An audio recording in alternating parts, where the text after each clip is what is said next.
사도행전 23장입니다. 사도행전 23장 1절입니다. 사도행전 23장 1절에서부터 35절까지 사도행전 23장 1절에서 마지막 35절까지 한 절씩 돌아가면서 읽겠습니다. 바울이 공회를 주목하여 이르되 여러분 형제들아 오늘까지 나는 범사에 양심을 따라 하나님을 섬겼노라 하거늘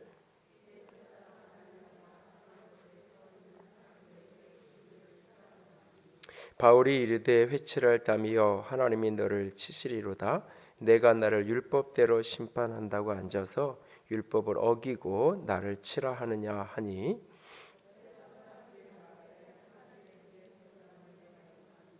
바울이 이르되 형제들아 나는 그가 대제사장인 줄 알지 못하였노라. 기록하였으되 너의 백성의 관리를 비방하지 말라 하였느니라 하더라.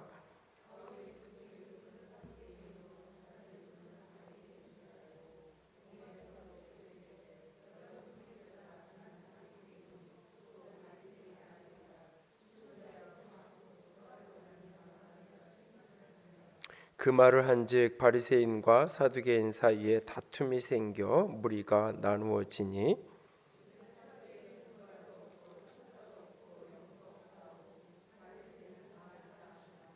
크게 떠들새 바리새인 편에서 몇 서기관이 일어나 다투어 이르되 우리가 이 사람을 보니 악한 것이 없도다. 혹 영이나 혹 천사가 그에게 말하였으면 어찌하겠느냐 하여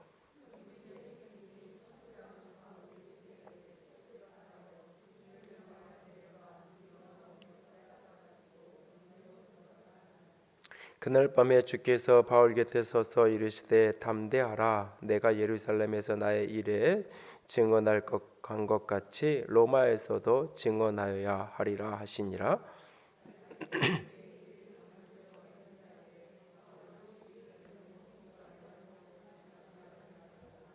이같이 동맹한 자가 40여 명이더라.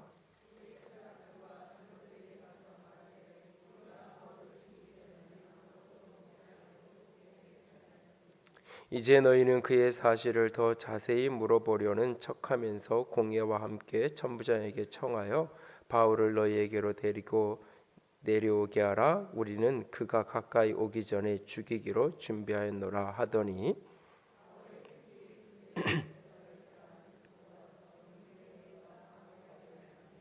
바울이 한 백부장을 청하여 이르되 이 청년을 천부장에게로 인도하라. 그에게 무슨 할 말이 있다 하니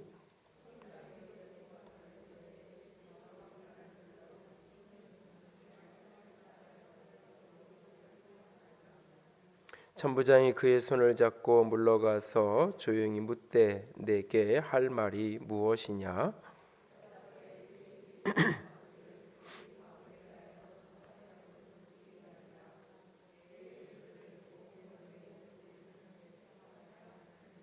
당신은 그들의 청함을 따르지 마옵소서. 그들 중에서 바울을 죽이기 전에는 먹지도 않고 마시지도 않기로 맹세한 자 40여 명이 그를 죽이려고 숨어서 지금 다 준비하고 당신의 허락만 기다리나이다 하니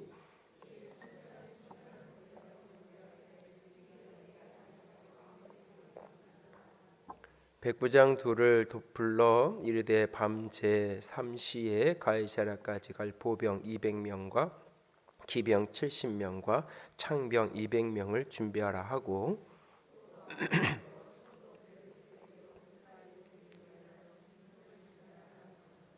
또 이 아래와 같이 편지하니 일렀으되 이 사람이 유대인들에게 잡혀 죽게 된 것을 내가 로마 사람인 줄 들어 알고 군대를 거느리고 가서 구원하여다가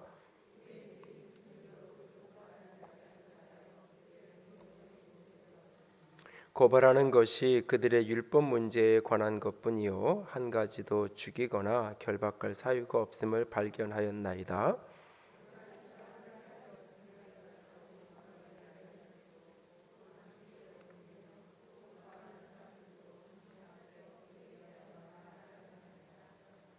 보병이 명을 받은 대로 밤에 바울을 데리고 안디바드리에 이르러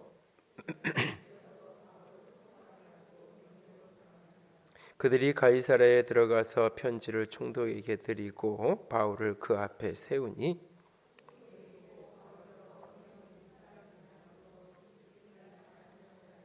함께 읽습니다. 이르되 너는 고발할 사람들이 오거든 내 말을 들으리라 하고 헤롯궁에 그를 지키라 명하니라. 아멘. 그런 일이 생길 줄 알았다 할지라도 막상 그런 일이 닥치면 아무리 그걸 알고 있어도 힘든 건 큰 차이가 없는 것을 봅니다. 자녀를 키우면서 아이들이 뭐 이렇게 사춘기 뭐 이런 얘기를 하면 뭐 다 지나가는 거지 하지만 막상 그게 현실이 되면 여러 가지 또 생각이 많아지고 자기 생각만큼 그렇게 쉽지 않은 경우를 보게 됩니다. 직장 생활을 편안하게 하다가 어느 날 사업을 하겠다고 했을 때 사업하면 이런 게 힘들다고 이야기를 다 듣습니다. 충분히 그것에 생각도 하고 대비도 하고 그러고 시작합니다. 그러나 막상 그랬음에도 불구하고 그 과정 속에서 이런저런 어려운 일들이 만나지면 분명히 이런 어려움이 있을 것이라고 이런 힘듦이 있을 것이라고 이야기를 들었고 준비했지만 역시 힘든 건 사실은 그렇게 알고 있다 했어도 별 차이가 없는 경우를 종종 만납니다. 바울이 로마를 예루살렘으로 가면 어려움을 겪게 될 것이라는 것을 그는 알고 있었습니다. 많은 사람들이 그것을 반대했고 그 길을 눈물로 호소했지만 그럼에도 불구하고 그는 그곳으로 향하여 왔습니다. 그 예루살렘으로 그가 향하여 왔을 때 그의 마음속에는 분명히 가장 중요한 동기가 여러 가지 있겠지만 가장 중요한 것은 성령께서 나를 강권하시기 때문에 성령께서 나를 여기까지 이끌으셨고 강건하시기 때문에 나는 이 길을 간다고 그는 계속해서 이야기하고 있었습니다. 특별히 주 예수께 받은 사명, 이 은혜의 복음을 증거하는 일을 위해서는 내 생명을 조금도 나는 이렇게 아끼지 않겠다, 죽는 것을 두려워하지 않고 그 길을 가겠다고 바울은 고백했었습니다. 그러니까 다시 말해서 그가 그 예루살렘에 그렇게 가고 싶었던 이유 가운데 하나는 예루살렘에 가서 이 은혜의 복음을 전하기 원했던 거예요. 그게 이제 22장에 나오는 이야기들일 겁니다. 22장에 바울이 자기 간증을 다메섹에서 만났던 예수 그리스도에 대한 자기 간증, 자기 고백을 이 22장에 쭉 하는 장면을 앞에 보게 되는데 바로 어쩌면 그 이야기를 하기 원해서 성령의 강권하심을 따라서 그는 예루살렘까지 왔습니다. 그 뭐 수많은 어려움과 힘겨움에도 불구하고 그리고 또 하나는 이제 이 자세하게 구체적으로 언급되어 있지 않지만 이 바울의 마음속에 있는 소망 하나, 그것을 비전이라고 말할 수도 있고 하나님께서 내게 주신 약속이라도 말할 수도 있고 그가 예루살렘으로 가기를 작정하면서 그는 알고 있었어요. 그게 뭐냐면 예루살렘이 자신의 사역의 마지막 종착지가 아니라는 사실을. 예루살렘을 가기로 작정하면서 동시에 그는 나는 로마를 보아야 하리라 라고 고백하는 것을 우리는 앞에서 보았습니다. 바울은 그렇게 예루살렘으로 가는 게 힘들고 고단하고 어렵고 수많은 위험한 일이 있겠지만 내가 그 길을 가는 이유는 그곳에서 은혜의 복음을 전하게 될 거고 그것이 끝이 아니라 그 과정을 통해서 반드시 나는 예루살렘을 거쳐서 로마로 나는 가게 될 것이다 라고 그는 예루살렘의 여행을 작정하면서 그 고백을 바울이 하고 있는 것을 보게 돼요. 그런데 그 로마를 향한 바울의 그 비전, 바울의 그 소망이 어디서 어떻게 품어진 것인지, 그것이 자기 내면에서 원하는 자기 소원이었는지 하나님의 약속이었는지 성경은 그것에 대해서 이렇게 말해주고 있지는 않아요. 앞부분에서. 어쨌든 그러나 바울은 그 소망을 가지고 여기까지 왔고 지금 여러 가지 어려운 일을 이제 처해 있습니다. 예루살렘에 와서 붙들려져서 사람들 앞에 자기 간증을 하고 복음을 전하고 있어요. 그 상황 속에서 그는 죽을 위험을 느끼게 되죠. 그래서 22장 22절을 보면 바울이 복음을 전하는 것을 듣다가 사람들이 소리 지르면서 이 사람을 이런 자를 세상에서 없애버리자, 살려둘 자가 아니다라고 하면서 사람들이 몰려들어서 그를 죽이려고 하는 상황이 벌어집니다. 바로 그 상황에서 죽음 직전에서 그를 살린 것은 하늘로부터의 초월적인 도움이 아니었어요. 누군가 갑자기 죽을 위기의 상황이 됐을 때 누군가가 어디에선가 큰 세력이 와서 갑자기 구해진 게 아니었어요.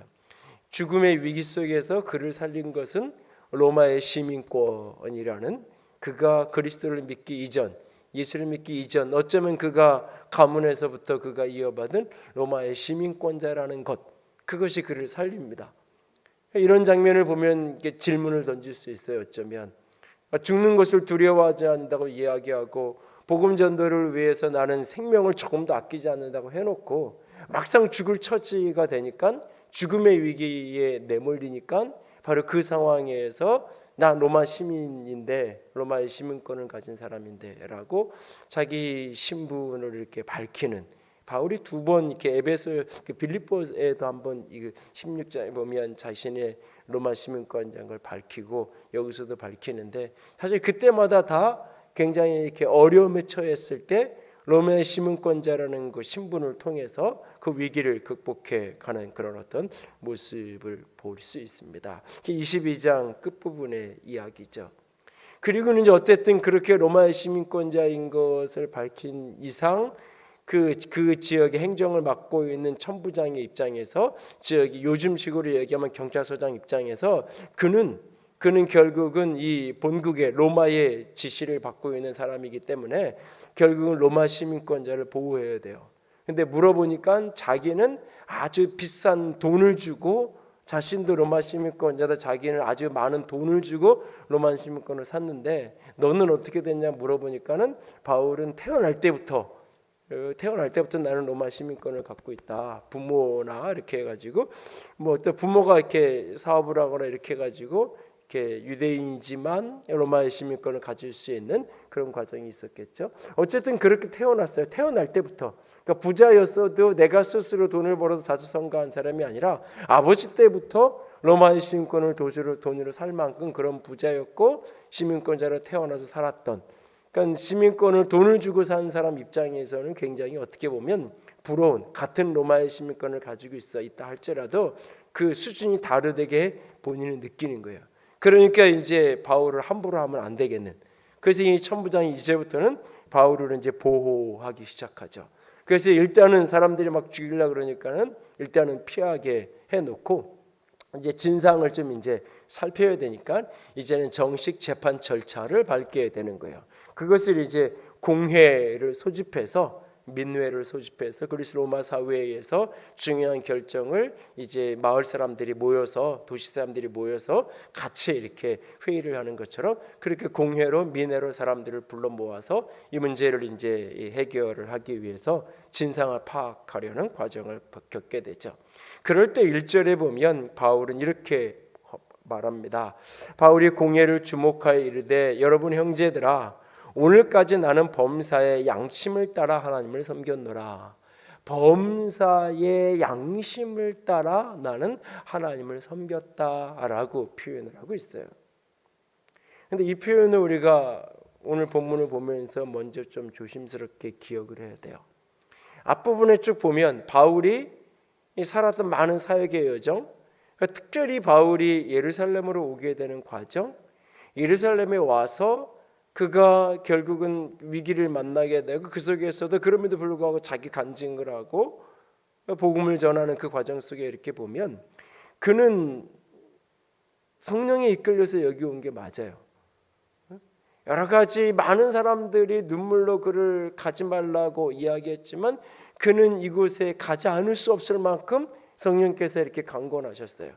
그러니까 내가 성령에 매여서 간다고 말하고 있어요. 그러니까 내 선택과 내 원함에 상관없이 성령이 나를 묶고 이렇게 끌고 가는. 그러니까는 사람들은 다 그 길이 안 된다고 이야기하고 눈물로도 말리지만 나도 그걸 알아요. 그리고 성령님도 그 과정 속에 힘들고 고통스러울 것인 것 분명히 말씀을 해주셨어요. 속인 게 아니에요. 너 그렇게 가면 탄탄 데려가 있다라고 성령이 거짓말하신 게 아니에요. 분명히 고통이 있고 아픔이 있는 건 맞아요. 그 고통이 있고 아픔이 있는 길을 좋아하면서 가는 사람이 누가 있겠어요? 십자가의 길을 즐거워서 가는 사람이 누가 있겠어요? 당장은 아픈 거예요. 맞으면 아픈 거예요. 굶으면 배고픈 거고 병들면 아픈 거예요. 그 과정 속에서 아픔에도 불구하고 어떤 은혜를 경험하고 배고픔에도 불구하고 어떤 영광을 경험하게 되는 것이지, 굶으면 배고픈 거고 맞으면 아픈 거예요. 그러니까 예루살렘으로 가는 그 여정은 바울의 개인적으로도 인간적으로 참 힘든 여정이고 어쩌면 피하고 싶은 마음이 그 속에도 있었을 거예요. 그럼에도 불구하고 성령께서 강권해서 그를 끌고 가고 있어요. 그러니까 누가 뭐라고 해도 너 왜 여기까지 왔어? 너 왜 예루살렘에 굳이 왔어? 라고 이야기하면 성령께서 이끄셨기 때문에 어떤 논리성이나 어떤 이성적인 계산과 뭐 이런 것으로 이렇게, 사실 그리고 예루살렘에 와서 별로 복음의 열매도 없잖아요. 복음의 열매도 없어요. 다른 사도행전의 다른 장면들을 보면 바울이 가는 곳마다 거기에 만나야 될 사람들이 있었어요. 그곳에 가서 만나줘야 될 사람들이 거기에 기다리고 있었어요. 마치 예수님께서 늘 가던 길이 아닌 사마리아로 가는 길이 사마리아를 가로질러서 이 갈릴리로 가시는 그 길목에서 수가성 우물가를 거쳐 가신 이유가 거기에서 만나야 될 그 여인이 있어서 그렇게 가셨던 것처럼 바울의 많은 여정이 그런 사람이 거기에 있었어요. 근데 그런 게 없어요. 22장에 그가 그렇게 간증하지만 그 속에 어떤 사람들은 돌을 들었지만 그 중에 어떤 사람들은 회개했더라, 바울의 말을 듣고 복음을 믿었다, 이런 표현조차 없어요. 사실은 오히려 23장 오늘 읽은 본문에서는 40여 명의 사람들이 암살단을 만들어가지고 비밀스럽게 바울을 이제 암살하기 위한 음모를 오히려 꾸미는 사건만 벌어지잖아요. 괜히 안 가도 되는 길을 가서 여러 사람 불편하게 하고 여러 가지 겪지 않아도 되는 어려움을 겪는 것처럼 표면적으로는 분명히 보여요. 그럼에도 불구하고 이 길을 가는 이유는 어떤 설명도 되지 않아요. 어떤 이해도 되지 않아요. 그냥 하나요. 성령께서 끌고 가시는 거예요. 성령께서 끌고 가시는 거예요. 지나오고 나서도 별로 이유가 안 보여요. 사실은 왜 이 길을 가야 되는지, 왜 이거를 해야 되는지 시작할 때는 모르겠는데 많은 경우는 지나가고 나서 되돌아보면 이런 걸 깨닫게 하시려고, 그 사람 전도하게 하려고, 그분을 만나게 하려고 나를 이렇게 길을 헤매게 만들고 돌아가게 해서 참 그분을 만나게 하셨구나. 지나고 나면 되돌아보면 그때는 몰랐는데 이렇게 이유가 깨달아지고 이래서 하나님이 그렇게 하셨구나, 이런 게 있는데 사실은 별로 없어요. 21장 이후에 쭉 바울이 로마로까지 이르게 되는 그 여정들을 살펴보면 별로 억지로 이렇게 끼워 맞춰서도 몇 개 안 찾아져요. 꼭 예루살렘을 가야만 했는지 이유를 잘 모르겠어요. 사실 지나고 나서도. 그런데도 가야 될 이유는 단 하나예요. 우리가 알지 못하는, 우리가 깨닫지 못하는, 우리 눈에 보이지 않는, 우리가 생각하기에 무엇인가 좋은 일, 우리가 생각하기에 무엇인가 그럴 만한 일이 지나보면 있을 거여서 아닐 수 있어요. 그래서 성령님이 이끌어 가시니까. 성령님이 이끌어 가시니까. 우리는 자꾸 이 효율성이라는 걸 생각을 해요. 경제성이라는 걸 생각을 해요. 그래서 어떤 일이든지 지금은 이게 이해가 안 되지만 나중에는 다 이해될 거라고 생각해요. 근데 나중에도 이해 안 되는 경우가 있어요. 지금은 이게 손해보는 일이지만 나중에는 이익이 될 거야 라고 생각하는데 나중에도 이익이 안 될 수도 있어요. 사실은 인간의 논리성, 우리의 합리성, 우리의 어떤 효율성을 추구하는 방식하고 성령님이 이끌어 가시는 방식이 때로는 다를 수 있어요. 늘 그런 건 아니지만 특별히 어떤 경우에 이 과정 속에서 바울이 여기까지 온 이유는 사실은 하나예요. 성령이 이끌어 오신 거예요. 성령의 강건하심에 매우 끌려온 거예요, 어떻게 보면. 그런데 이 장면에서 바울은 그렇게 얘기하지 않아요. 나는 성령에 매여서 나는 여기까지 왔다. 나는 어떤 사역을 하든지 어떤 일을 하든지 내 사역의 가장 중요한 이끄는 키는 성령이다. 성령이다. 제가 오래전에 그 리고렌 목사님의 그 이렇게 샤들백 교회 이야기, 이게 영어 제목이 이제 목적이 이끄는 교회. 그래서 이제 5가지 인생의 목적을 이제 여러 가지 이제 리서치를 하면서 뽑아내고 그걸 중심으로 교회의 모든 것들을 이제 디자인해 가지고 교회를 어떻게 이제 레고렌 목사님이 25살에 개척을 해서 어떻게 세계적인 교회를 이루어갔는지 이게 자선적인 고백이에요. 목적이 이끄는 교회. 근데 그 책에 나오는 많은 어떤 이렇게 이론들과 방법론들을 공감하기도 하고, 그래서 그것의 일부분을 교회에 차용해서 뭐 사명선언을 만들어 보기도 하고, 교회의 목적을 이렇게 리스트를 꾸며 보기도 하고, 뭐 이렇게 목적 있는 삶 이렇게 캠페인을 몇 주 동안, 오래전 이야기지만 몇 달 동안 이렇게 한 7가지 7주짜리 프로그램을 따로 만들어 가지고 교회 안에서 그것을 이렇게 하기도 하고 그랬던 적이 있어요. 그러면서도 마음에 늘 불편한 게 있었어요. 불편한 게, 이게 과연 성경이 원하는 교회의 모델일까? 이런 고민이 제 속에 있었어요. 그러다가 제가 책 한 권을 만나는데 그 책의 제목은 성령이 이끄는 교회. 그 책을 제가 이렇게 읽어내려가면서 제 개념 속에 가졌던 중요한 키 하나가, 의문 하나가 이렇게 풀려갔던 경험이 있어요. 아, 목적이 이끄는 게 아니라 성령이 이끄는 교회. 그 성령께서 주신 어떤 목적이 로서의 의미가 있는 거지, 내가 만든 목적, 그게 목회자이든지 교회의 어떤 리더십이든지 누구든지 우리들이 만든 목적이 중요한 게 아니라 성령님께 이끌어가 가시는. 그래서 때로는 그 목적이 바뀔 수도 있고 확장될 수도 있고 얼마든지. 그래서 성령이 이끌어 가시는 교회가 되어야 된다. 이런 어떤 강한 도전을 갖고 이렇게 마음속에 그 책을 쫙 리서치하듯이 혼자 읽어 내려가고, 제 가슴에 교회론과 관련된 책을 추천해달라면 2-3권 뽑는 책 중에 하나가 그 책인데, 그래서 물으면 목사님의 목회 원리의 가장 중요한 키가 뭡니까? 라고 물으면 그 이야기를 가끔 해요. 성령이 이끄는, 주님이 이끄는, 하나님의 임재가 이끄는, 주의 기름 부으심이 이끌어가는 교회. 그러니까 바울의 생애 전체가 사실은 어떻게 보면 성령이 이끌어가시는 대로 걸어간 거였어요. 사실은 바울의 계획 속에 2차 선교 여행 때도 아시아로 가고 싶었는데 예수 여행이 막으니까, 성령이 막아서 결국은 유럽으로, 마게도냐 초성으로 빌립보로 그렇게 성령이 이끌려서 사역을 했던 사람이에요. 예루살렘에 온 것도 마찬가지예요.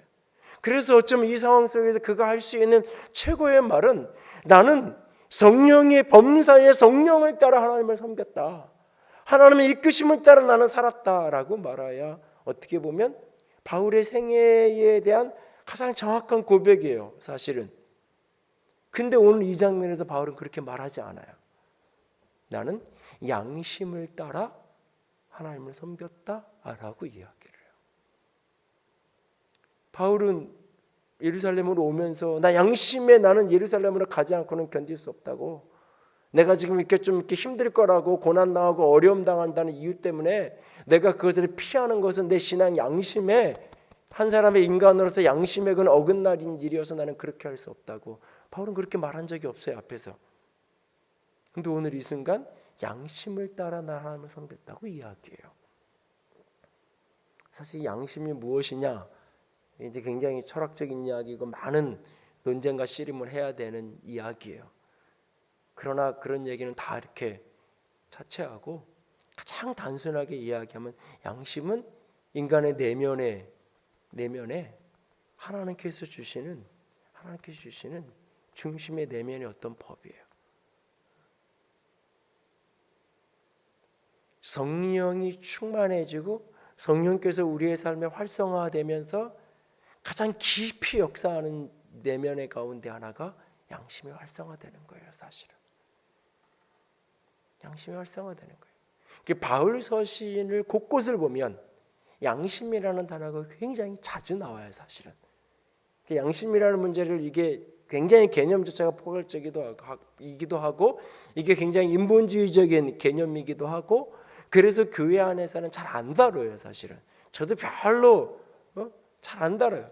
그런데 바울이 디모데를 향하여서 하는 가장 큰 축복이 뭐냐면 청결한 양심을 가진 사람이다 라고 축복해요. 그걸 사실은 선한 양심을 따라 살아가는 삶에 대해서 바울은 자주 이야기를 해요. 그리고 복음을 떠나고 교회를 해치고 떠나간 사람들을 가리켜서 그 양심이 화인 맞은 사람이라고 표현을 하기도 하고, 그 양심을 버렸다라고 표현하기도 하고, 믿음을 버렸다는 표현과 함께 그 양심이 깨졌다고 표현도 등장하기도 하고, 자주 그런 표현을 해요. 여기서 우리가 한 가지를 기억해야 돼요. 하나님의 성령의 이끌리심을 받고 성령의 임재 속에 살아간다는 어떤 이 초월의 세계를 살아간다고 하는 개념이 우리의 내면에 인간의 본성, 하나님이 우리의 마음에 주신 법에 어긋나는 게 아니라는 거예요. 하나님의 성령이 우리 가운데 충만하게 임하면 임할수록 어떤 의미에서 가장 인간다워지는 거예요. 가장 사람 같은 사람이 되는 거예요. 사람 같은. 그래서 이 내면의 법에서 어긋나는 일을 하면서 부정과 불의와 불법을 행하면서 하나님의 뜻이라고, 하나님의 법이라고, 하나님이 이끄셨으니까 이렇게 한다고? 아니요.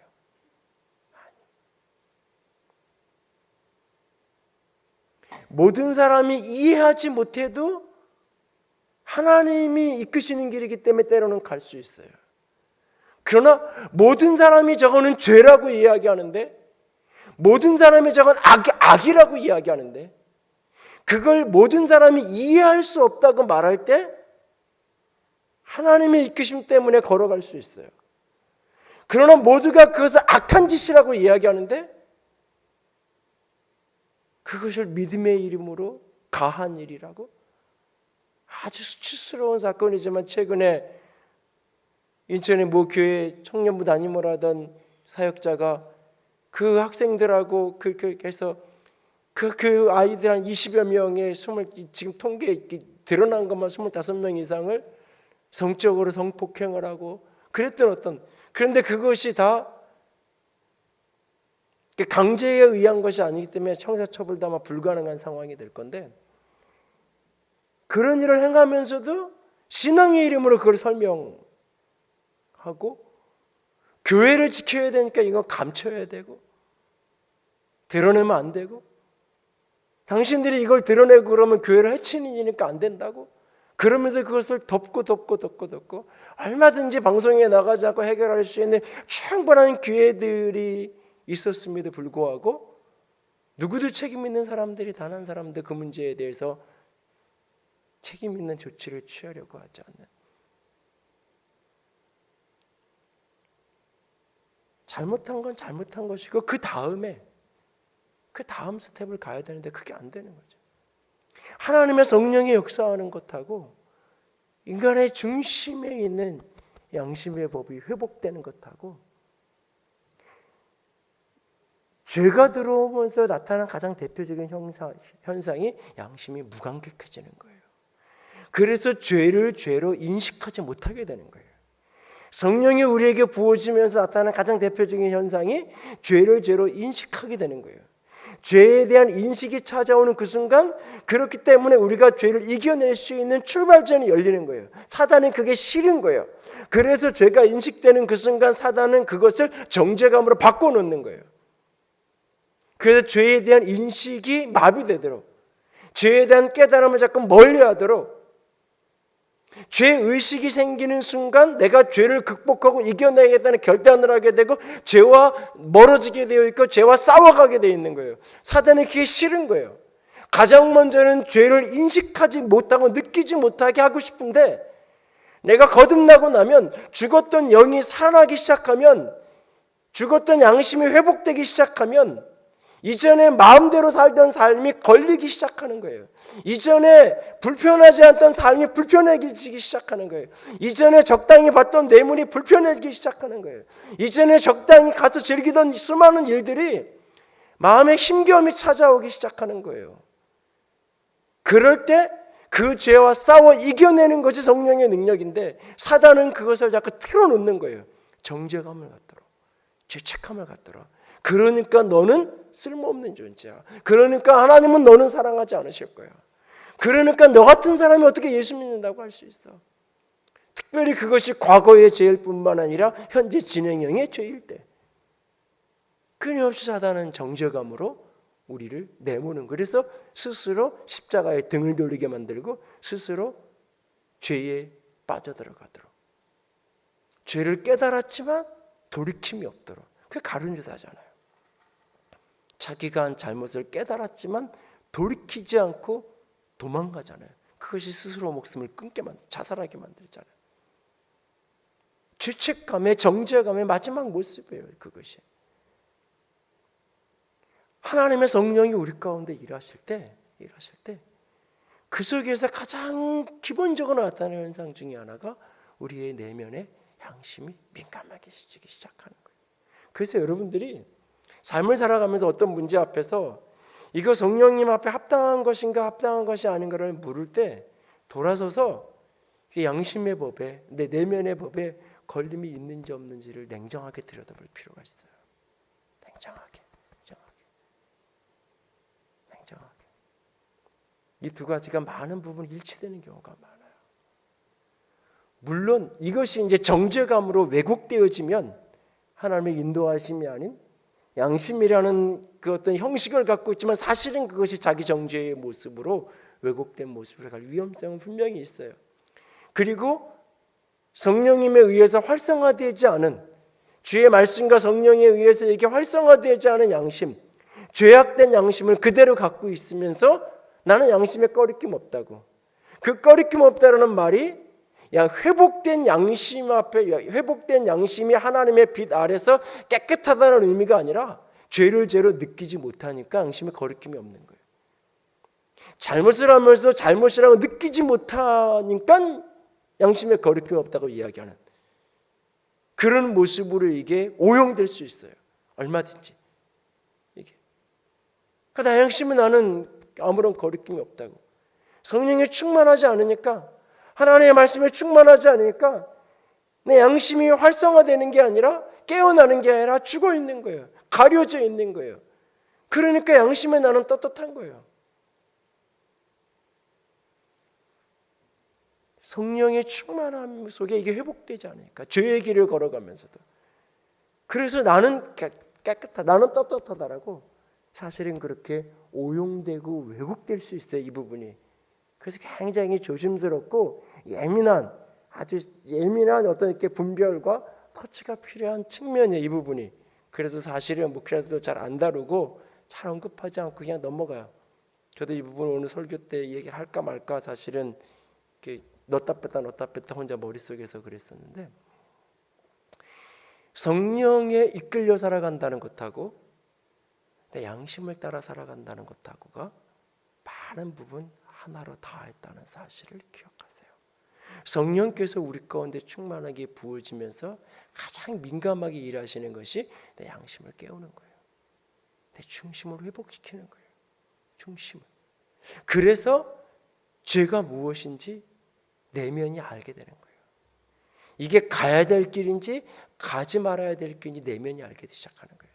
입으로 뱉어야 될 말인지 그러면 안 되는 말인지를 내 내면에서 조금씩 감각이 생기기 시작하는 거예요. 몇 장 몇 절 이거 가지고 딱 이건 이럴 땐 이 말씀이야 이게 아니라, 내가 충분히 말씀 앞에서 계속 말씀의 묵상 속에 살아가고 그 말씀을 통해서 주의 성령이 나를 계속해서 깨우쳐가면 이게 회복되는 거예요. 마치 공부를 안 하던 사람이 공부를 꾸준히 하게 되면, 나는 이런 공부머리는 없는 줄 알았던 사람이 어느 날부터 공부를 하기 시작하면 이게 꾸준히 어느 시간 이상 투자하고 나면 이게 이렇게 한 단계씩 깨이는 게 열려요. 이것은 뇌과학에서도 이미 검증된 거. 일정한 부분을 계속 이렇게 자극을 주면 처음에 자극 줄 때는 아무런 반응이 없다가 일정한 자극이 지속적으로 평균 어느 수치 이상을 넘어가면 그게 이렇게 깨이면서 그 다음 단계로 넘어가게 돼 있어요. 그래서 가끔 제가 제자훈련을 하고 이렇게 하다 보면 어렵지 않게 경험하는 것 중에 하나가 그거예요.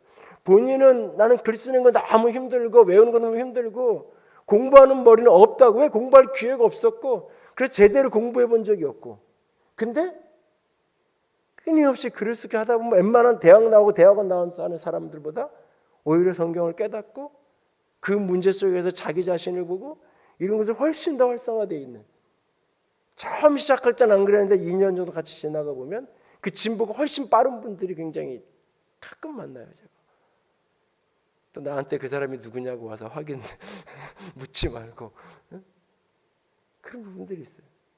이게 지속적으로 자극이 되면 마치 내면도 마찬가지예요. 이 양심도 하나님의 성령의 빛에 계속 노출되면, 그것이 말씀의 빛 가운데, 은혜의 빛 가운데 계속 내 내면이 노출되어지면 점점 알아지게 되는 거예요. 아, 이거는 가야 될 자리다. 이런 자리는 내가 멀면 안 돼. 이 사람 만나면 결국 내가 죄 짓는 자리에 갈 수밖에 없어. 이런 사람 가까이 있으면 안 돼. 이 내면에서 느껴지고 알아지면서 분별함이 생기기 시작하는 거예요. 어느 자리, 어느 만큼 죄의 자리에 가다가도 아, 이러면 안 되지. 이 내면에서 깨달아지면서 돌이켜지게 되는 거예요. 양심이 활성화되면서. 바울은 지금 성령에 이끌려서 여기까지 살아왔어요. 성령에 이끌려서. 그런데 그는 나는 양심에 부끄럽지 않다라고, 양심을 따라 하나님을 섬겼다고 이야기해요. 이 두 가지는 따로 있는 게 아니에요. 하나님의 성령에 의해서 죄로 말미암아 죽어져 있는, 죄로 말미암아 썩어지고 병들어 일그러져 있는 우리의 내면의 양심이, 이 마음의 법이 끊임없이 회복되고 활성화될 수 있는, 그래서 말씀 앞에서 진리가 분별되어지고 선악이 분별되어지고 머물러야 될 자리와 그렇지 않은 자리가 분별되어지는 저 여러분이 될 수 있기를 원합니다. 하나님의 성령에 이끌림 받는 것, 그것이 오늘 양심을 따라 살았던 삶이라고 바울은 이야기하고 있어요. 바울은 그렇게 살았어요. 그렇게 살았어요. 그런데 오늘 너무 힘들어요. 너무 고단해요. 로마까지 왔는데 어쩌면 바울은 자신이 이 바울의 이렇게 성향을 이렇게 보면 굉장히 어떤 자기 존재의 어떤 특별히 우리가 보면 자기 자랑이라고도 오해할 수 있는 어떤 부분을 드러내는 일에 있을 때 굉장히 인색한 사람이에요. 이 사람은. 그래서 자신이 삼층천을 갔다 오고 나서 천국을 경험하고 왔음에도 불구하고 그거를 10년 이상 입 밖에 떼지 않아요.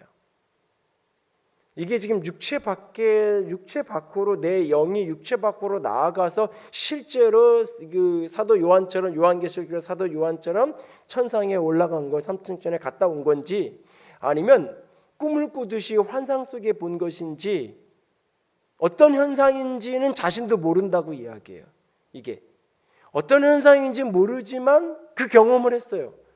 근데 그렇게 하나님 천상을 보는 경험을 하고도 10여 년 이상 그 경험에 대해 말하지 않아요.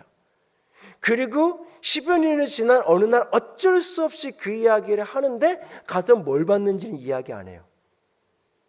가서 무엇을 봤고 무엇을 경험했고 어떤 신비를 그가 경험했는지에 대해서는 마지막까지 말하지 않아요.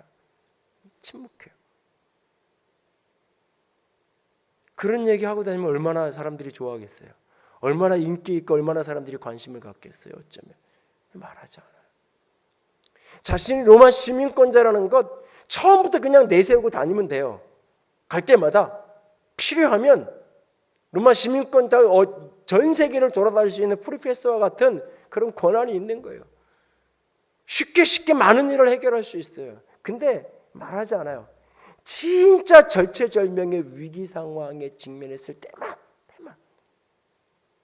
마지 못해서 사실은 아주 최소한의 어떤 자기 생존을 위한 행위의 최소한의 모습으로 사실 로마 시민권자라는 것을 이야기해요. 사실은. 그러니까 자신이 가졌던 어떤 주어진 어떤 것이든지 그것에 대해서 이렇게 이야기하는 것, 그것을 이렇게 드러내는 것, 이런 부분에 대해서 굉장히 인색한 사람이에요. 결벽증처럼 제가 보면 그런 것을 자기가 안 쓰고 헌신에 대해서 말하고 싶어 하지 않아요. 어쩔 수 없이 수동적으로 떠밀려서 순간순간 몇 카트의 장면이 성경 속에 등장할 뿐이에요. 사실은 그러면서까지 어쨌든 최선을 다해 살았어요. 오직 하나님만 드러났으면 좋겠고, 주의 뜻만 드러났으면 좋겠고, 하나님의 영광만 드러났으면 좋겠고, 오직 교회가 먼저고, 자신이 했던 모든 것은 그렇게 뒤로 살았어요. 그러면 하나님이 영광스럽게 하셔야 되잖아요. 어쩌면. 그런데 결국은 그 로마 시민권자라는 것을 드러내서 겨우겨우 위기를 모면했어요. 겨우겨우. 이 상황에서도, 앞의 상황에서도 보면 이 10장, 이 20장 앞부분에서 보면 이게 결국은 이렇게 막 사람들이 죽이려고 그러는데 딱 보니까 이게 지금 두 그룹으로 나눠져 있어. 바리새인과 사두개인들. 바울은 바리새인 그룹. 정치적으로 이 바리새인들은 이렇게 약간 이렇게 로마와 일정한 거리를 두고 있는 민족 부흥운동, 민족 계몽운동 그런 그룹이고, 사두개인들은 친로마적인, 정치적으로 신학적으로도 이 바리새인들은 어떤 천사나 영의 세계 초월과 신비를 인정하는, 사두개인들은 천사도 인정하지 않고 내세도 인정하지 않고 성령 영의 세계도 인정하지 않는 그런 어떤 진영적인 칼라를 가지고 있고, 그런 상황인데 이 두 사람들이 연합해서 지금 자신을 막 죽이겠다고 공격하는 상황이 되니까 방법이 없어요. 이 상황에서는 이게 지금 로마의 권세를 가진 사람들에게는 영향력 아래 있는 사람들, 로마 시민권자라는 게 안전장치가 되지만, 지금 이 공회 앞에서는 다 유대인들 모여있는 여기서는 로마 시민권자라는 게 아무런 영향력이 없어요. 그때 그는 나는 바리새인이라고, 나는 영을 인정하고 천사를 인정하고 쫙 이야기를 해요. 바리새인 편의 입장에서 신학적인 진술을 쫙 해요. 그러니까 같은 바리새인들은 쟤 우리 편이었잖아, 이렇게 되는 거죠. 마치 막 이렇게 힘드니까 거기서 그 옛날 같으면 고향 얘기, 나 전라도 출신에 이렇게 하면 그쪽에서 보호해주고, 군대 가면 어디야 그래서 딱 보고는 왔다 갔다, 막 사돈의 팔촌까지 뛰어다가 이렇게 어디 이렇게 근거를 자꾸 만들잖아요. 어떻게 보면 바울이 그렇게 하듯이 그걸 드러내면서, 그러니까 이제 사두개인들하고 바리새인들하고 패가 딱 나눠져요. 둘이 싸우기 시작해요. 자기들끼리 이제 싸워요, 논쟁. 그러니까 바리새인들 중에 어떤 사람, 쟤 바울 보니까 잘못한 거 없네. 혹시 제가 저 사람이 한 말이 영으로 하는 말이거나 천사가 시킨 말이면 어떻게 할 거야? 그러면서 이제 분쟁이 생기는, 자기들끼리 막 싸우는 거예요. 처음에는 바울만 공격하려다가 이제 대판 큰 싸움이 벌어지게 생긴 거예요. 그랬더니 천부장이 가만히 그걸 이렇게 보고 있다가 이게 더 이상 이대로 놔두면 안 될 것 같은 거예요. 그래가지고 중간에 개입해서 바울을 빼내서, 바울은 천부장의 영내, 그러니까 다시 말해 경찰서 안에, 경찰서 안에 안전한 곳에 데리고 가요. 자기들끼리 싸우게 놔두고 데리고 들어가는 거예요. 그 밤에 바울의 느낌이 어땠을까요? 그 밤에 내가 이런 식으로까지 살아남아야 되나? 저는 그런 느낌이 들었어요, 이 본문을 보면서. 그래서 때로 그럴 때가 있거든요. 이렇게까지 하면서 내가 이 자리를 지켜야 되나? 이런 어떤 느낌이 드는 어떤 순간처럼, 내가 굳이 로마의 시민권을, 난 죽는 거 두렵지 않은데, 나는 이 자리 다 놓고 떠나는 거 아무런 두려움도 없고 욕심도 없는데 굳이 이러면서까지 거기에 서 있어야 되나? 이런 느낌이 확 밀려오는 어떤 순간처럼, 바울도 나는 당장 죽어도 여한이 없는데, 빌보서에서 그는 죽는 것을 너무나 갈망해요. 나는 주님께 빨리 가고 싶다고. 내가 살아있는 건 오직 교회 때문에, 너희들 때문에, 영혼들 때문에, 교회 때문에 내가 살아있는 게 유익한 거지, 내 개인에게 유익한 건 나는 죽는 거다, 주님께 가는 거다. 빌보서에서 바울은 직설적으로 그 얘기를 하잖아요. 죽는 게 전혀 두렵지 않은 사람이에요. 그런데 내가 로마 시민권자라는 것까지 이야기해가면서 이 위기를 모면해야 되고, 더군다나 거기에 이제 서가지고 그래서 바리새인들, 이 사두개인들의 싸움 붙여가, 나 바리새인 편이야, 이런 싸움 붙여가지고까지, 그렇게 해서까지 내가 이 상황에서 살아남아야 되나? 어쩌면 그 밤에 바울은 힘들었을 거예요. 내가 뭐 때문에 여기까지 왔지? 내가 왜 여기까지 왔지? 예루살렘에 온 이유가 뭐지? 이러려고? 그냥 이럴 거면 내가 안 왔으면 이런 고생도 안 하고 살기 위해서 이렇게 이런 상황을 만들고 이럴 필요도 없을 텐데 굳이 내가 왜 여기까지 왔지? 수만 가지 생각이 그에서 머릿속에 스쳐가지 않았을까요? 어쩌면? 그 밤에 주님께서 바울에게 찾아오십니다. 그 밤에 주님께서 그의 곁에 서세요. 이게 어떻게 찾아온 건지 우리는 몰라요. 그런데 천사를 보냈다고 말씀하지 않으세요. 빌립보 감옥에 진동하며 착고가 풀어지고 옥문이 열렸던 것처럼 그런 기적과 초월로 찾아오지 않으셨어요. 그저 바울 곁에 와서 옆에 섰어요. 바울 곁에 서서 그 밤에 어쩌면 내가 가는 길이 맞는지, 내가 지금 서 있는 자리가 제대로 된 자리인지, 굳이 이러면서까지 내가 이 자리에 서 있어야 되나? 수많은 번민과 갈등을 지나가는 그의 곁에 주님이 그렇게 서세요. 주님이 그렇게 서세요. 그리고 그분이 말해요. 담대하라고. 두려워하지 말라고. 담대하라고. 위축될 필요 없고 뒷걸음질 필요 없고 고개 숙일 필요 없다고. 너는 그렇게 해서라도 살아야 된다고. 로마의 시민권자를 지금 와서 드러내는 거 그 부끄러운 일 아니라 담대하라고. 담대하라고.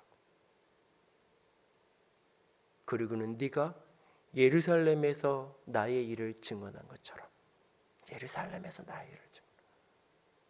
예루살렘에서 22장에서 바울이 그렇게 자신이 만난 예수님을 간증하고 고백했던 것처럼 자신이 경험했던 그 예수 그리스도의 복음을 그가 전했던 것처럼. 그런데 이걸 예수님이 그분께서 주님이 오셔서 너 간증 여기서 얘기한 것처럼 로마 가서도 이렇게 말하자고 나의 일을 증언한 것. 나의 일. 그게 내 일이었다는 거예요. 하나님의 일이었다는 거예요. 현실적으로 결과적으로는 아무것도 남은 게 없는데 예루살렘에 와서 그렇게 전해서 누군가가 복음을 듣고 돌아왔다는 열매가 성경에는 없는데 내 눈에는 그게 보이지 않는데 내가 이 전한 것 때문에 오히려 나는 죽을 위기를 만났고 그래서 어쩔 수 없이 말하고 싶지 않은 내 인간적인 배경을 드러내면서까지 내가 살아남아야 했고 말하고 싶지 않은 바리새인이라는 신분을 드러내서 그렇게 저 사람들끼리 싸움 붙여가지고 사람들은 이것을 정치적인 수수라고 얘기할 수도 있는데 그렇게 해서 살아남아야 되는 이것이 너무 힘든데 이렇게까지 해야 되나 싶은데 주님은 말하는 거예요. 그거 내 일이다라고 말하는 거예요. 결과가 말하는 게 아니라는 거예요. 결과가 무엇을 얻었느냐가 주의 일의 핵심이 아니라는 거예요. 인간적으로 보면 아무런 열매가 없는 것처럼 보이는데 왜 이 길을 왔는지 모르겠는데 주님은 내 일이라고 얘기하는 거예요. 내 일이라고. 내 일을 네가 증언했다라고 말해요. 그리고 로마에서도 너 그렇게 해야 돼. 로마에서 그렇게 해야 돼. 로마에서 그렇게 해야 돼. 이 말은 보호하심과 지키심의 약속인 동시에 그에게 소망을 가지라는 거예요. 네가 그렇게 해서라도 살아남아야 될 이유가 있다는 거예요. 왜? 아직 내 사명이 끝나지 않았으니까. 아직 네가 감당해야 될 몫이 끝나지 않았기 때문에 그 길을 계속 가야 된다는 거예요. 나는 그냥 손 놓고 천국 가는 게 더 편하고 좋겠는데 손 놓고 새롭게 하는 게 좋은 것 같은데 아니라는 거예요. 주님이. 그건 내 일이고 아직 너를 통해 내가 해야 될 일이 있다는 거예요. 로마까지 가서 그 일을 여기서 네가 말한 거 내 일을 한 것처럼 증언한 것처럼 로마에서도 그 일을 해야 된다는 거예요. 해야 된다는 거예요. 그러니까 너 담대하라고 말씀하시는. 그리고 그 장면은 다음 날 암살단이 꾸려지고 밤사이에, 그래서 천부장에게 바울을 다시 한번 조사하기 위해서 이 공회로 다시 데리고 오도록 유도를 하고 그 길목에서 바울을 암살하기 위한 계획을 짜죠. 이걸 우연 아닌 우연으로 바울의 생질, 바울의 조카가 듣게 되는 거죠. 그래서 그 밤에 바울이 가서 얘기하고, 바울은 백부장에게 사실관계를 먼저 이야기하지 않아요. 이 사람을 천부장을 만나게 해주라고. 바울이 로마 시민권자인 걸 이미 알았기 때문에 이제 천부장과 백부장 이 사람들은 바울을 보호해야 돼요. 바울이 이야기하니까 듣는 거죠. 그 바울의 생질을 조카를 천부장에게 데려다 주는 거예요. 할 말이 있다고. 천부장의 사람들 다 내보내고 따로 은밀하게 바울의 조카와 둘이 앉아서 이야기를 나눠요. 자신이 들었던 바울의 암살 음모를 이야기해 주는 거예요. 천부장은 어떻게 이걸 해결해야 되겠는가? 그렇다면 지금 당장이라도 바울을 빨리 로마의 총독에게, 벨리스 총독에게로 옮겨야 되겠다. 잘못해서 여기 있다가 로마의 시민권자인, 더군다나 시민권으로 태어난 이 사람이 잘못된 이 어떤 위험한 일을 당하거나 죽거나 그런 일이 생기면 모든 정치적인 책임, 행정적인 책임은 천부장인 자신에게 로마 황제로부터 책임이 올 것이 두려웠던 걱정이 되는 그는 신속하게 이 문제를 해결하기 위해서 첫 번째가 바울을 안전하게 지키는 거예요. 그래서 기병대와 마병대와 보병대를 통해서 바울 한 사람을 지키기 위해서 좋게 수백 명이 동원되어서 바울을 지키는 거예요. 그리고 그 자초지종에 대한 편지까지 써서 그 밤에 급하게 총독에게로 바울을 이관하죠. 자신이 분석한 죄 없는 모습, 그럼에도 불구하고 그 로마의 시민권자요 황제에게 호소했기 때문에 그가 로마의 시민권자이기 때문에 보낸다는 그래서 총독이 재판을 새로 해달라고 편지를 써서 보내죠. 그리고 총독은 그 편지와 함께 바울을 인계해요. 그리고는 바울을 인계해서는 그 바울을 어디로 데려가냐면 헤롯궁으로 데려가요. 그래서 맨 마지막 35절을 보면 이렇게 끝나요. 헤롯궁에 그를 지키라 명하니. 이게요, 죄수가 도망가지 못하게 지키는 거도 되지만 왕궁에서 바울을 보호하는 거예요. 하나님이 자기 백성, 자기 사람을 가장 안전한 곳에서 보호하는 거예요. 모세를 가장 안전한 바로의 공주의 딸이 돼서 바로의 왕궁에서 보호하셨던 것처럼, 그래서 그를 통해 이스라엘을 회복시켰던 것처럼 수많은 바울을 향한 암살단이 만들어지는 이 상황 속에서 바울을 가장 안전한 곳 헤롯궁, 경비가 가장 사망한 곳 거기에서 그를 지키도록, 오늘 본문이 그렇게 끝나고 있어요. 하나님이 그를 그렇게 지켜가시는, 하나님이 오늘 장면 속에서 초월과 기적을 하실 수 있었을 거예요. 빌보 감옥에서 착고가 풀어지고 옥문이 열렸던 것처럼 하나님이 하실 수 있었을 거예요. 바울을 들어서 안전한 어떤 곳으로 초월적으로 그를 이동시킬 수 있었을 거예요. 근데 하나님은 그렇게 하지 않으셨어요. 바울에게 곁에 서서 말씀하세요. 담대하라고. 그리고 이 모든 일은 나의 일이라고. 그리고 여기서 아직 네 사명은 끝나지 않았다고. 너는 로마도 보아야 된다고. 로마에 가서도 내 일을, 이 증언을 너는 해야 된다고. 이게 어떤 결과를 만들어낼지, 어떤 효율성과 효과적인 뭔가를 만들어낼지는 말하지 않으세요. 그리고 성경 안에 그건 잘 보이지 않아요. 그러나 중요한 것은 그게 주의 일이라는 거예요. 그는 노마를 가서 노마에서도 주의 일을 해야 되고 주의 일을 증언해야 된다는 거예요. 그리고 하나님은 그를 지키셔요. 초월과 신비의 방법이 아닌 하나님이 신실하게 믿고 하나님을 신실하게 사랑하는 어떤 믿음의 사람들을 통한 것이 아닌 바울의 조카를 통해서 천부장으로서 자기 위치에 대한 불안감에 어떻게든 자기 지위를 잃어버리지 않기 위해서 지금 당황스러운 상황 속에서 이리 뛰고 저리 뛰는 그 천부장을 사용해서 그 당시에 로마의 총독으로 가이사랴에 와 있던 펠릭스 총독을 사용해서 하나님은 그렇게 이후에도 계속해서 하나님이 그의 곁에 그렇게 사람들을 붙이셔서 그들이 다 하나님의 인도를 받고 기도했더니 하나님이 가서 도와주라 그래서 도와준 사람들이 아니에요. 아나니아처럼 기도하고 있는데 어느 날 너 다메섹에 가서 바울이라는 사람, 사울이라는 사람 만나라. 그렇게 인도받아서 도와주는 사람들이 아니에요.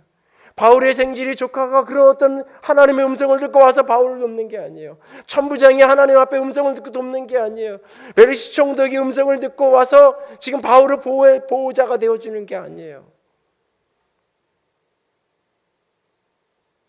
하나님을 모르는 사람들이에요. 아니요, 오히려 이방인들이에요. 오히려 하나님의 적대자들이에요. 오히려 우상숭배자들이에요. 그런데 그런 성질들까지 사용해서 하나님은 하나님의 일을 하고 계세요. 역사의 주인은 하나님이에요. 역사의 주인은 하나님이에요. 거대한 역사의 물줄기는 하나님의 주권 아래 움직여가고 있어요. 그리고 하나님은 한 사람 자기 사람을 향한 시선을 떼지 않으셨어요. 우연처럼 전개되어지는 수많은 일들은 한 사람 자기 사람을 위한 하나님의 일이었어요. 에스더서 안에 하나님이라는 표현이 단 한 번 등장하지 않지만 하나님은 역사의 주인으로 이스라엘을 보호하시고 역사하셨던 것처럼 오늘 바울의 생애 속에 하나님이 그렇게 일하고 계세요. 그러므로 오늘 우리가 기억해야 되는 것, 우리가 붙들어야 되는 것, 그것은 나는 진정 주의 인도함 속에 머물고 있느냐 이거예요. 인간적으로 어떤 결과가 있느냐 없느냐가 아니에요. 내가 기대했던 어떤 열매가 있느냐 없느냐가 아니에요. 내가 생각했던, 내가 원하는, 내가 꿈꾸던 어떤 것이 내 손에 잡히느냐 아니냐가 아니에요. 그 길이 성령께서 이끄시는 길이냐 이거죠. 그 길이 성령께서 내 내면을 활성화시킨 내 신앙 양심에 부끄럽지 않은 선택이요 여정이냐 이거예요. 오늘 하나님께서 이끄시는 그 길,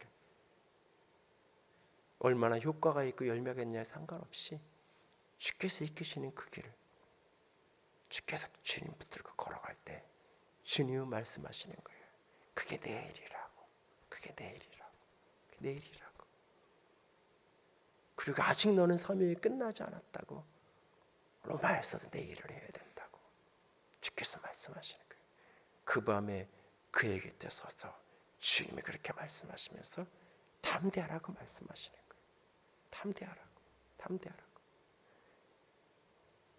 내가 수치를 당하느냐 영광을 받느냐 그것이 판단의 기준이 아닌 거예요. 내가 칭찬을 받느냐 욕을 먹느냐 그것이 판단의 기준이 아닌 거예요. 내가 기대하는 결과가 나타나느냐 그렇지 않느냐 그것이 선택의 중심이 아니에요. 나의 성공과 실패가 아닌 오직 주께서 이끄시는 길을 걸어갈 수 있는 저 여러분이 될 수 있기를 원합니다. 주님은 당신의 성령께 매어 살아가는 사람들에게서 결코 시선을 떼지 않습니다. 결코 시선을 떼지 않습니다. 그리고 하나님은 하나님의 일을 이루어 가실 것입니다. 그 어떤 수많은 방법들을 사용하셔서 거대한 물줄기들을 하나님께서 바꿔가면서 가시라도 하나님은 내가 계획하고 내가 생각하지 못한 그 너머의 일들까지도 바울의 생질이 그 이야기를 듣게 될 줄을 누가 알았습니까? 이 일 속에서 천부장이 이렇게 적극적으로 바울을 보호하는 데 나설 줄 누가 알았으며 총독이 그를 헤롯궁의 가장 안전한 곳을 지키게 할 줄을 누가 알았으며 하나님은 그렇게 바울을 지키셨어요. 왜? 그가 성령께 붙들려 사는 사람이기 때문에. 왜? 그는 주의 일을 하는 사람이기 때문에. 왜? 그의 사명은 아직 끝나지 않았기 때문에. 하나님은 그를 그렇게 붙들고 가셨어요. 오늘 우리도 그렇게 주의 이끄심 속에 살아서 주님의 보호하심 아래 머물 수 있는 축복이 있기를 원합니다. 인간적인 어떤 생각 속에 포기하고 싶고 주저하고 싶고 인간적인 열매 없음과 인간적인 버거움 때문에 주저하고 싶은 어느 날 고개를 들고 주님을 붙들 수 있기를 원합니다. 주님이 이끄시는 그 길을 인도하시는 그 주님을 바라보면서 끝까지 승리할 수 있는 담대하라 하신 그분의 음성을 듣게 되어지는 아니 그분의 음성을 나를 향한 약속의 명령으로 붙드는 우리가 될 수 있기를 주님의 이름으로 부탁을 드립니다. 기도합시다.